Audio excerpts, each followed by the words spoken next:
and what I was leading to there with guys just knowing what other guys' reputations are, it's a small world. These guys were recruited together, even across the country. They, guys know reputations and they talk and they know, and then they get the lowdown from other players. This has to help. You would think this would help keep skill position players at Nebraska for next year. Yeah, I believe it will. Like I said, I think the receiver room staying intact, minus Toure.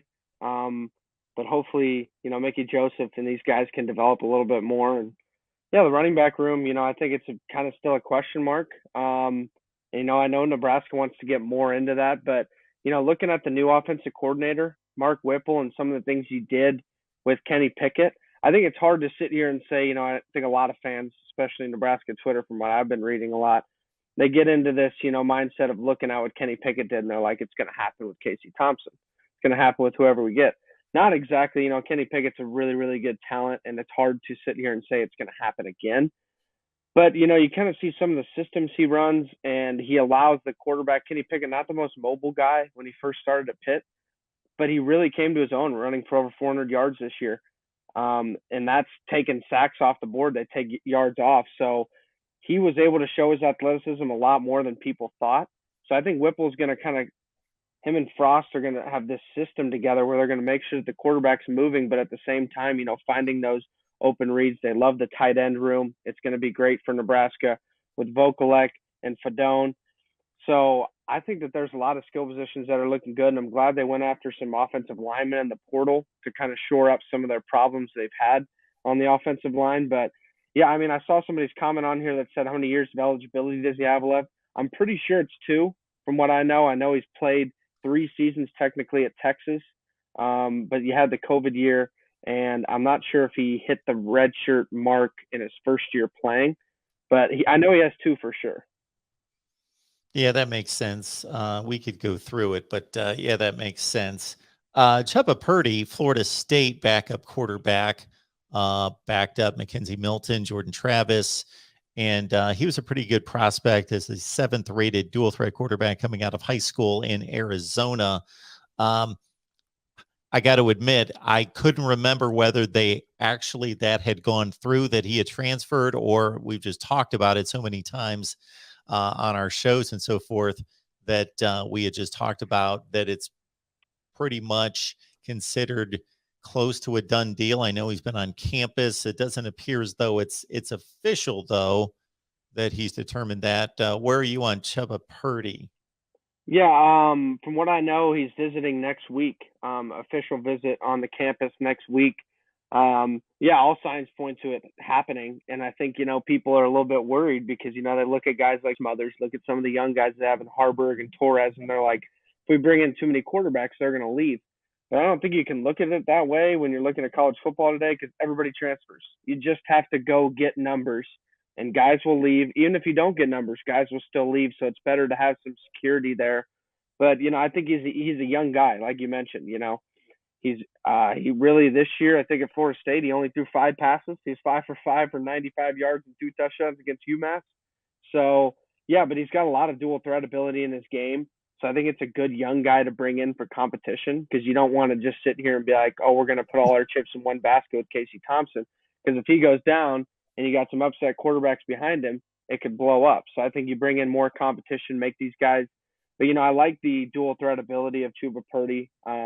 Not a lot of college film for him to watch. I know his first year at Florida State, he played a little bit more, but he was so young. It's hard to, judge that stuff. He's probably grown up a lot in the last year and a half, but he's got a pretty good brother over there at Iowa State too. So, we'll see if that works out. But yeah, from what I know, it's looking like it's going to be something that happens next week.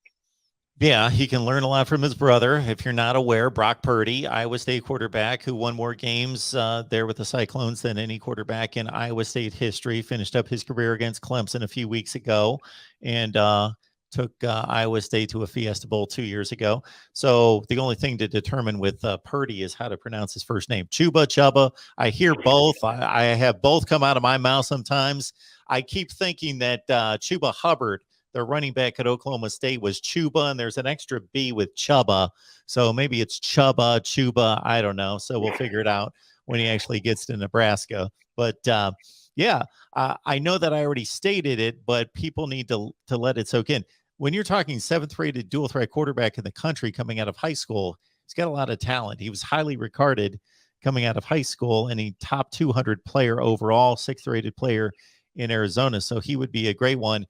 And Zach, what you said about stockpiling numbers is something I talk about all the time now. And I'm no mastermind when it comes to building a college football roster. But in the old days, and when I mean the old days, I mean like 2 years ago, you would have reasonably a projection as a head coach to say, okay, our starting quarterback just finished up his sophomore season. He's headed toward his junior season. Maybe he's good enough to go to the NFL after that. Probably not. So we probably have him for 2 years. We're happy with him. Oh, we just had a redshirt freshman. He's looking good. We're developing him. He'll be next in line. And you'd have it all lined up, and you could probably project your quarterback position for the next 3 or 4 years and be relatively comfortable with that, barring injuries, barring somebody tanking, but you'd have a plan.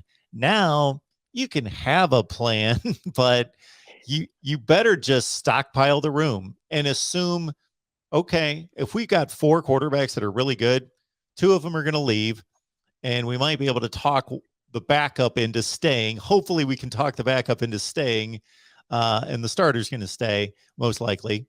That's not always a guarantee either. Bo Nix leaves Auburn, and Max Johnson leaves LSU, so that's not even a guarantee. But at least stockpile as many players as you can, and and let the competition begin. Yeah, I mean, it's so hard to you hit it right on the head right there. It's so hard to predict what's going to happen now. So you might as well just stockpile those numbers. Roll with what you got, and worst case scenario, if you have 4 guys and 3 guys leave, you can sit and look where those 3 guys go, and then when you're recruiting your next guy out of the portal, you say like, look, our guys went to Oklahoma State, went to Florida, and went to here. Like, they have a lot of talent. Those coaches saw the talent, so we're developing this talent right. They just wanted to go play. You can almost use it as a recruiting advantage in some ways. So I think that's something that people are going to see with the portal nowadays. But man, it's turning more and more into a free agency with the whole Caleb Williams thing, saying I'm not cutting Oklahoma off yet. But then Dylan Gabriel says, yes, you are, because I'm taking your spot. So, it's just kind of a mess now, but we'll see. I mean, I've seen a lot of things with Caleb Williams to Ole Miss. I think that'd be a great connection with Kiffin. I don't think anybody can deny that at all either.